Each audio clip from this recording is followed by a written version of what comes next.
կարող է ինձ հիշեցնել, որն է մեր այսօրվա դասի թեման։ Խնդրեմ, Նարեջան։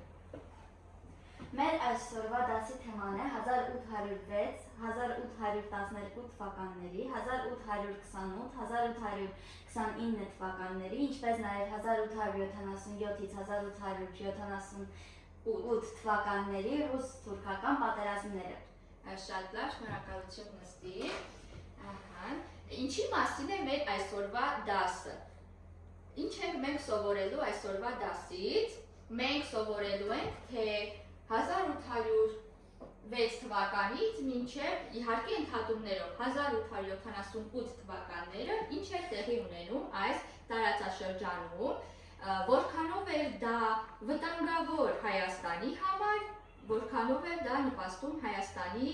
ազատագրման գործին։ Եկեք մեր դասը սկսենք մի փոքրիկ հարց-պատասխանով։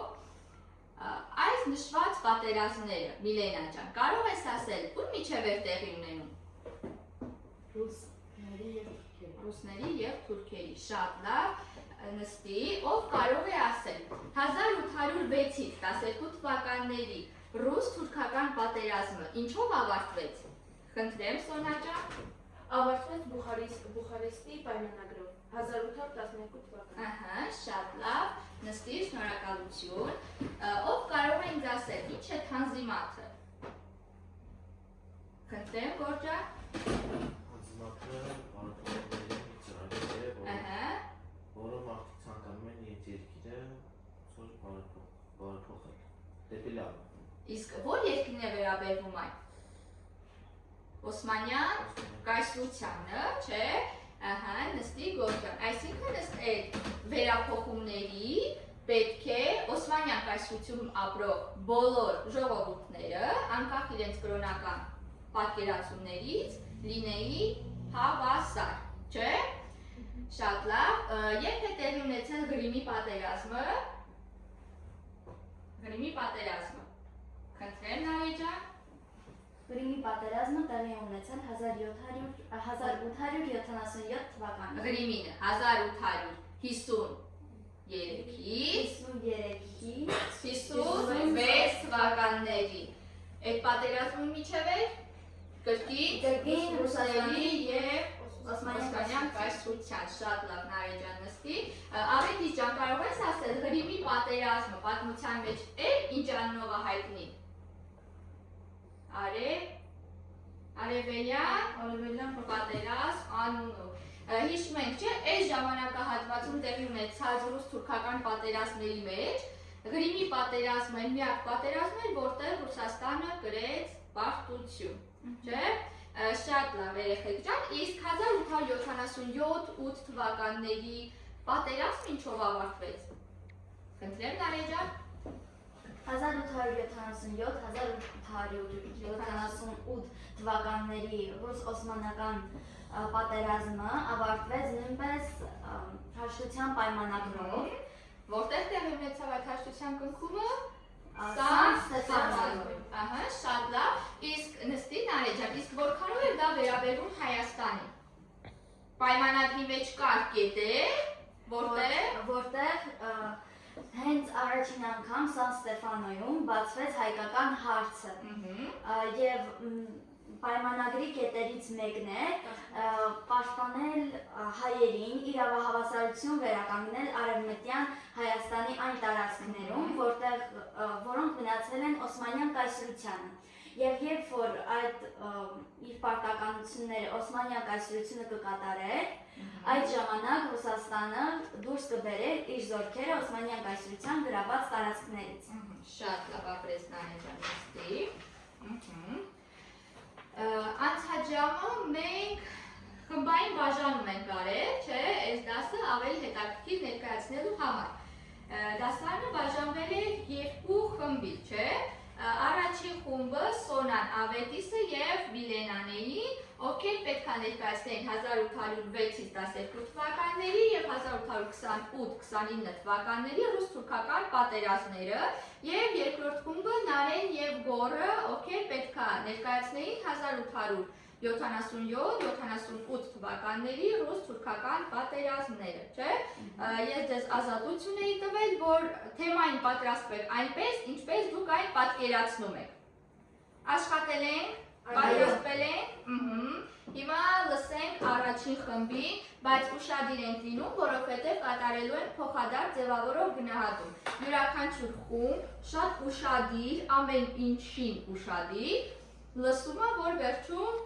գնահատականը տա։ Լավ, սկսեցինք։ Այո։ Խնդրեմ, խումբ առաջին։ Համեցեք, ներկայացրեք ինչ եք պատրաստել։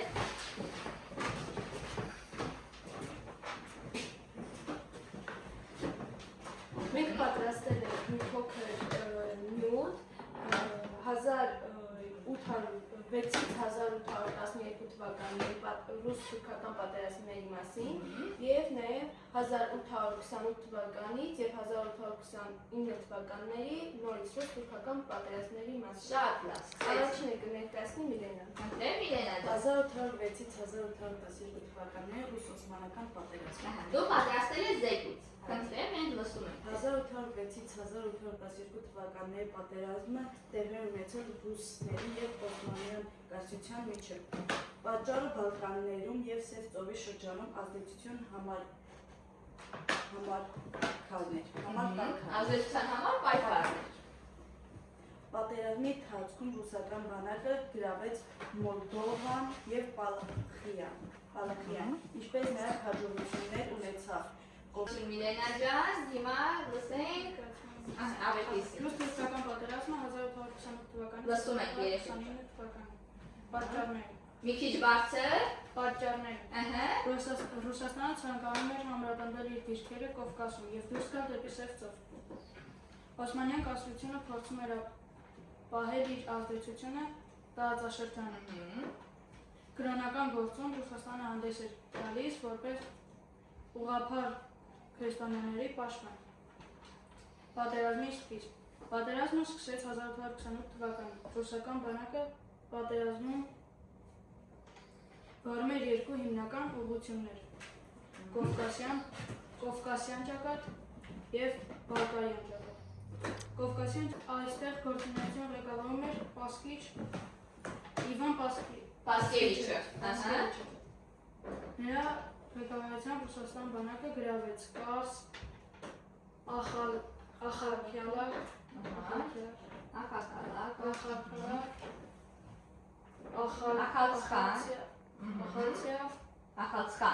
Ախալցխան եւ Երիժան։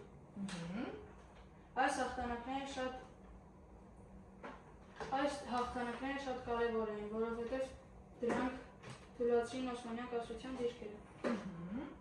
Բալկարյան ճակատ։ Ռուսական զորքերը հասնում էին մինչև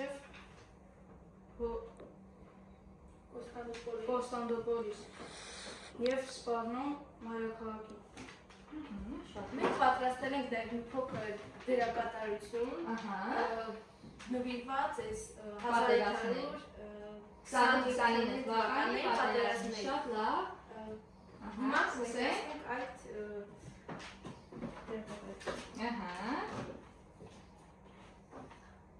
Վերջապես ավարտվեց պատերազմը։ Եկեք կնքենք հաշտության պայմանագիր, որպեսզի շարունակվի այդ պատերազմները։ Համաձայն եք արդյոք որ կնքենք։ Այո, համաձայն։ Ըստ այդ պայմանագրի պատրաստել ենք նաև կետեր, պայմանագրի կետեր։ Ռուսական կայսրության ներանցնում հարավային Կովկասի Սևծովյան առափնյա շրջանները, Փոթի նավահանգիստը։ Ռուսական կայսրության ներանցնում Ախալքալակն ու Ախալցխան։ Արևմտյան Հայաստանում ռուսների գրաված մյուս գավառները վերադարձնում են Օսմանյան Թուրքիային։ Նաև վերջին կետը Թուրքիան ստիպված էր մեծ գումար վճարել Օսմանյան կայսրությանը, պարտավորված փոխհատուցել Ռուսաստանի պատերազմների վնասների համար։ Եթե համաձայն եք, եկեք կնքենք այս պայմանագիրը։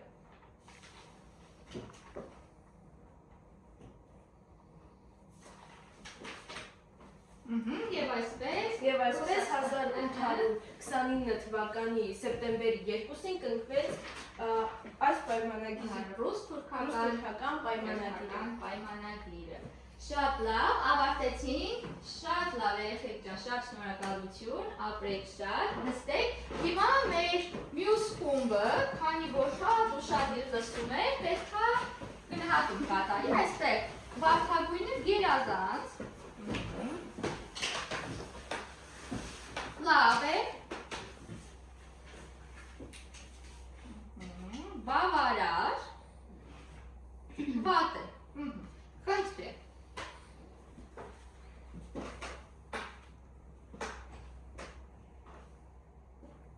Լավ է։ Լավ է։ Ահա։ Իսկ ինչու գերազանց չնշանակեցիք։ Ես կարող եմ բացատրել։ Իհարկե։ Քանի որ կային անդամներ, որոնք մի փոքր վարժ չէին կարդում, Ահա։ բան այնպես չէր, ինչպես կուզեին, որ լինի։ Ահա։ Հենց այդ պատճառով լավ ոչ գերազանց։ Ահա։ Շատ լավ, շնորհակալություն, ընդունեցինք։ Հիմա լսում ենք մյուս խմբի,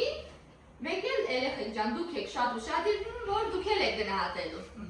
Դուք ինչ եք պատրաստել երեխեք ջան։ Մենք պատրաստել ենք մի փոքր սահիկաշար, ինչպես նաև ռուս-օսմանական հաշտության պայմանագրի կետերը։ Կետերը, շատ լավ։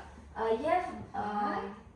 մեր ներկայացման վերջում մենք կցուցադրենք մի փոքր տեսահոլովակ, որը Նույնիսկ տեսահոլովակ եք Այո։ պատրաստ, շատ լավ է։ վերաբերվում է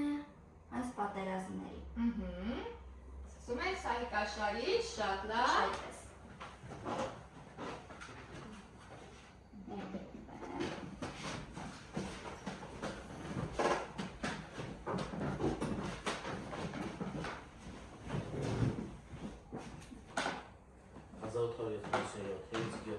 թվականյան ռուս-օսմանյան պատերազմների հայկական հարցի միջազգայնացումը։ Ինչպես ռազմական հաղթանակը վերածվեց դիվանագիտական Խապկանքի։ Օսմանյան կայսրությունը ճնշման տակ է, եվրոպական տերությունների մրցակցությունը, ռուսական կայսրության հավանականությունը, եվրոպական տերությունների մրցակցությունը։ Հետաքրքիր է այս պահը, մի վայրկյան, խնդրում եմ մի հատ հետ տվել։ Տեսեք Օսմանյան կայսրությունը ու տեսեք թե ինչ պատճառներով է ինքը եւ որտեղից է ինքը ճնշումների ենթարկվում։ Շատ լավ է։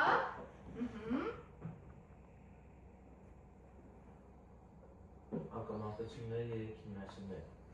1877-78 թվականների պատերազմ։ Բալկանյան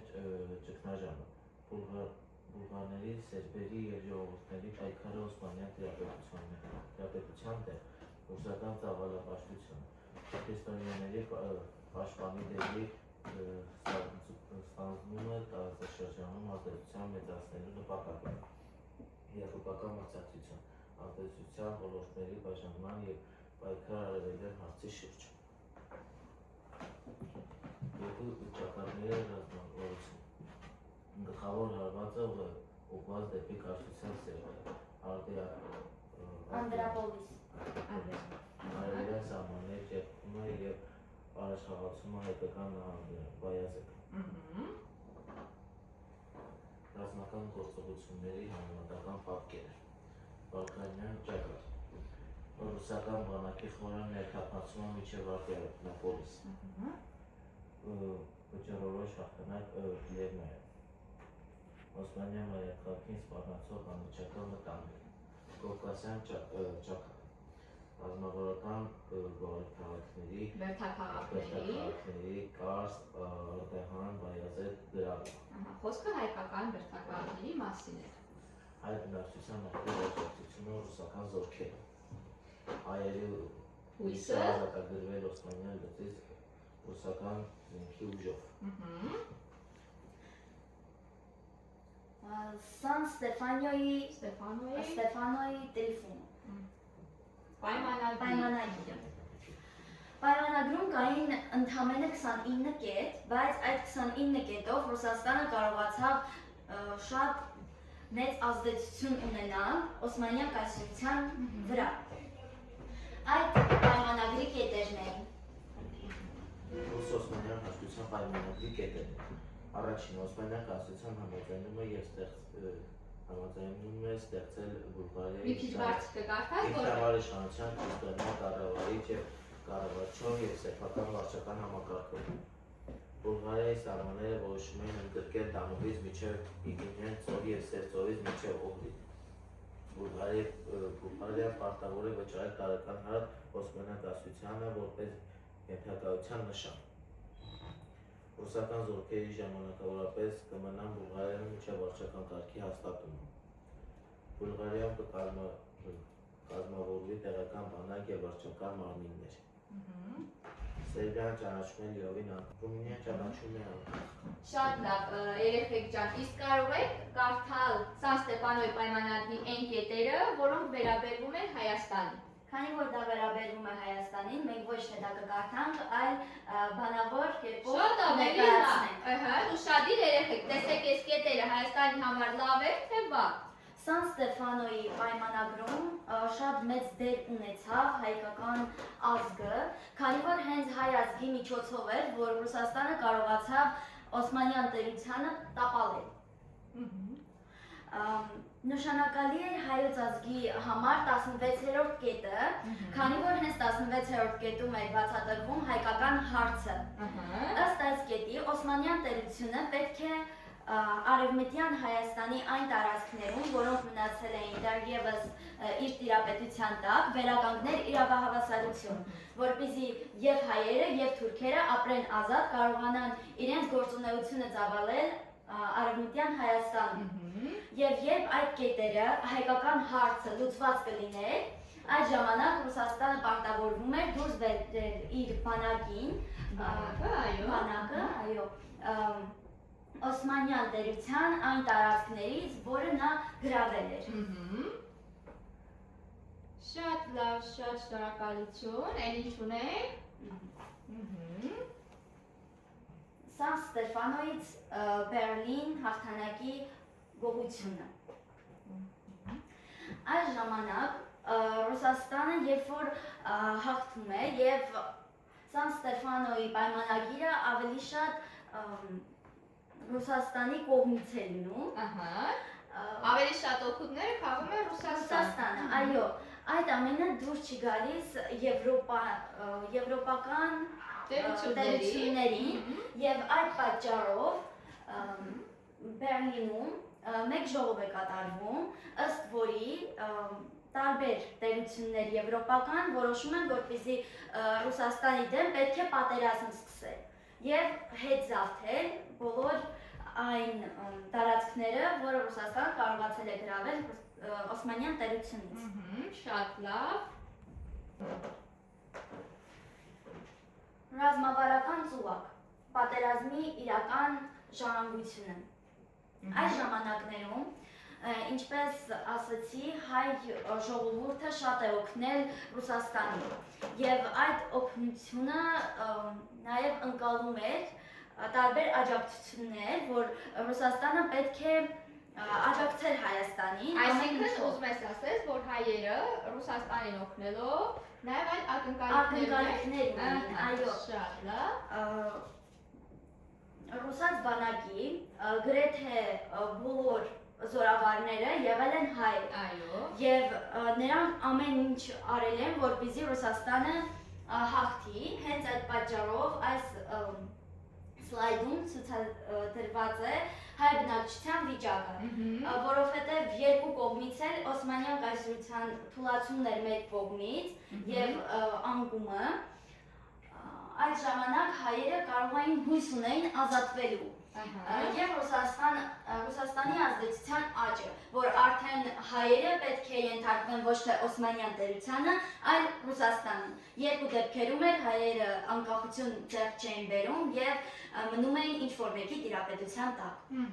Շատ լավ։ Այսքանով ավարտվեց մեր սահիկաշարը, հիմա դիտենք մի փոքր տեսահոլովակ։ Դուք տեսանուք եւս պատրաստել եք, խնդրեմ։ Այսօր կխորանանք մի կոնֆլիկտի մեջ, որը փոխեց ամեն ինչ։ Իսկական դոմինոյի էֆեկտ։ Ուզում եք նստեք Սա էլ մեր այսօրվա թեման է։ Մի պատերազմ, որի հետևանքները տասնամյակներ շարունակ զգացվեցին։ Ուրեմն, պահ Պատկերացրեք 19-րդ դարի վերջն է։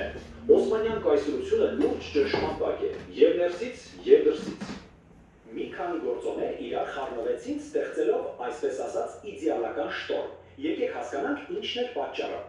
Ու պատերազմը սկսվեց միանգամից երկու ճակատով։ Սա օսմանյան ուժերի համար իսկական մրզաբանջ էր։